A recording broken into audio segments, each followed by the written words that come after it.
especially if they're a super sensitive, and you all know the super sensitives. You approach somebody, all you're giving them is feedback, and all of a sudden,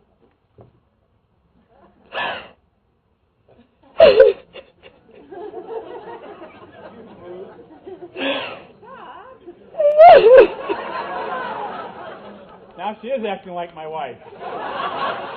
How about whiners and complainers? Anybody in here know anybody like that?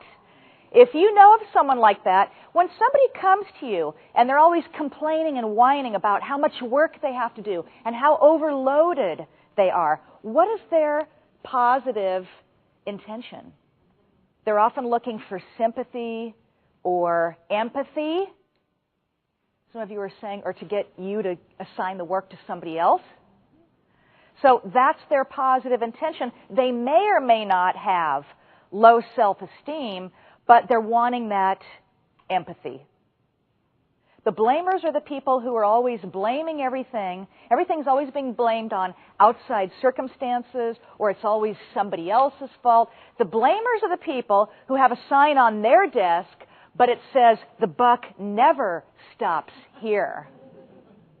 Oh, by the way, let me say this. As I'm mentioning the gossip and the blamer and the whiner complainer, I'm noticing that a lot of you are taking notes. Whatever you do, don't write anybody's name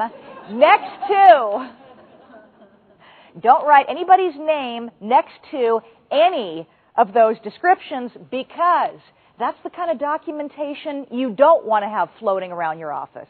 As I'm talking about the gossips and the whiners and the complainers, the blamers, the attitude employee, is this anybody that any of you can relate to? Maybe some of you supervise a person like this, or who knows, maybe you live with somebody like this. Maybe for some of you, they're all those people rolled into one. Who here knows any difficult people? Raise your hands. All right, good. You're all in the right place.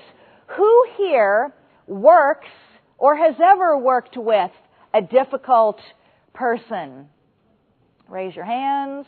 All right. Now, what we're talking about applies to your personal life as well. Who here lives or has ever lived with a difficult person? Any of you? All right. If any of you didn't raise your hands to any of those questions, you're probably not getting out enough. All right, one last thing. I'd like you all to take a pledge. Everybody raise your right hand. Raise your right hand. Repeat after me. On my honor, I promise, when dealing with a difficult person, that I will first bite my tongue and count to 10. Because if I don't, I may say something that I will live to regret. Thank you. Thanks so much.